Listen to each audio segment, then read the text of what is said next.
Thank you for purchasing your bike from Fly Rides. My name is Hector. Today we're going to learn how to unbox your bike and have it ready so that you can take it to your local bike shop for that final safety inspection.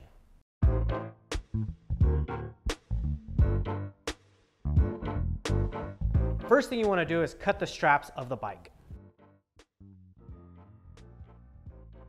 Next, carefully lift the top of the box.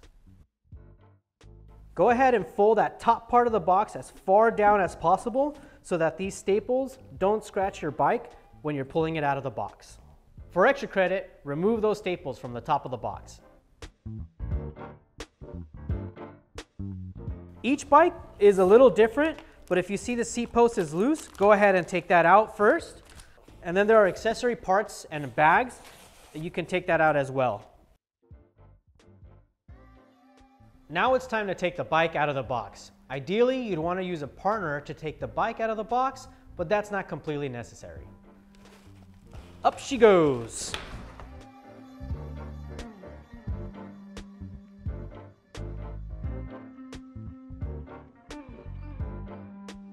Keep the box nearby so you can put all that packaging material back in the box just in case you need to return the bike.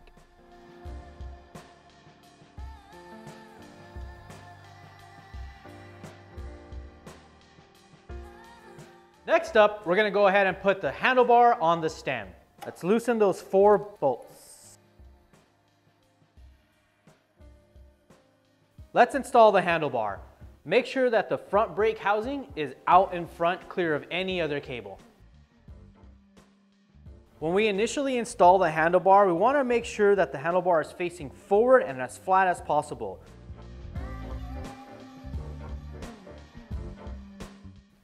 Next, we're going to install the right brake lever and the shifter. We're going to loosen the grip and then remove the grip from the handlebar. Slip on the shifter clamp first, and then the brake lever.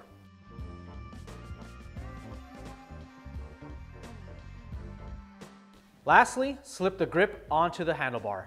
For this particular bike, there is a lock nut for the grip. We're going to use a 2.5mm hex wrench and get it on there nice and snug. Now we want to clamp the lever and the shifter onto the handlebar. I like to stand behind the bike so I can see exactly how the lever looks and match it to the one that's already locked onto the handlebar.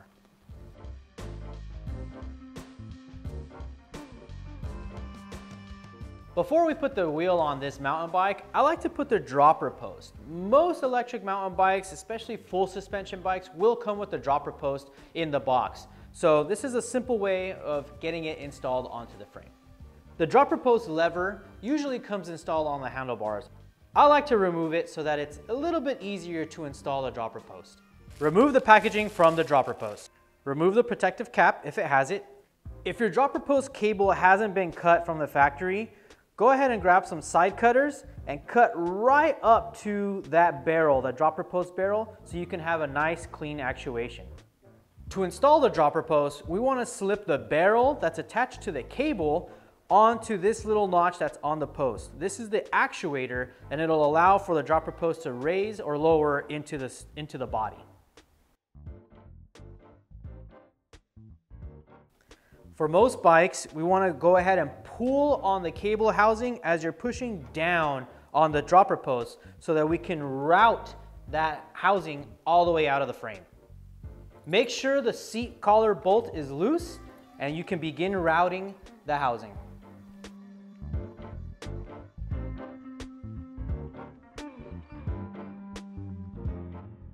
Center the saddle so that it's pointing straight through the frame and tighten that bolt.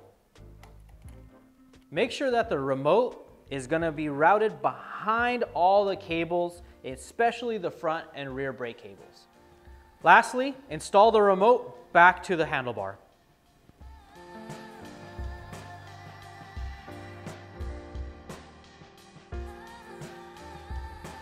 Now we move on to installing the front wheel.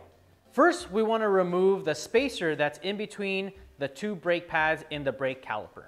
I like to save these spacers because just in case when you're traveling and you remove that front wheel, you can put this right back into that caliper to prevent the pads from crushing into each other. Next, we remove the front axle.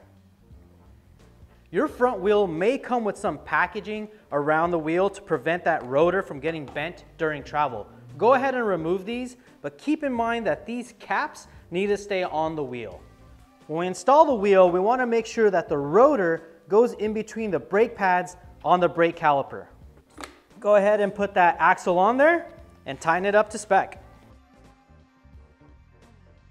The last step from the front wheel and fork is to make sure that the cable is attached to the fork. Loosen the clamp, slip the housing behind it, and install the bolt back onto the fork. Now we want to install the rear derailleur. When you buy from Fly Rides, the majority of the bikes that we carry come with either SRAM or Shimano rear derailleurs. If you have a SRAM derailleur, go ahead and pull that lower leg all the way out and use this locking pin to keep it from coming out. This allows you to have a lot more slack on the chain for easier installation. Behind the derailleur, there's this little tab. You want to make sure that this tab lands right on top of that hanger.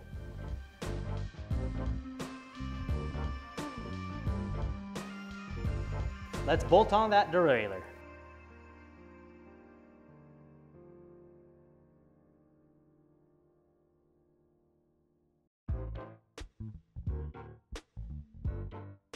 If you have a SRAM system, make sure that this gets unlocked by pressing the cage forward and it'll unlock. For Shimano derailleurs, make sure that the clutch is off so it'll be a lot easier for you to maneuver the cage around the chain. Next, we install the pedals. If you need help installing pedals, we have a cool YouTube video already out for you to enjoy. Now that we have the bike fully built, we want to do one last safety inspection. I like to start off at the front axle, move up towards the stem or the head tube, back down to the crank arms or drive unit, back up to the saddle, and finally ending up in the back. First step, make sure that the axle is on there nice and snug. I also like to spin the front wheel to make sure that the brake pads aren't hitting the rotor. Now I come up to the top and I'll hold on to the front brake and I like to rock the bike back and forth. This helps me see if there's any loose parts up here at the stem. Go back down to the crank arms. I like to push down on this to make sure that everything is nice and tight from both sides of the bike. Come back up to the saddle. I like to give it a twist to make sure that the saddle and seat post are nice and tight onto the frame. While I'm up here, I like to check that the dropper post is functioning correctly.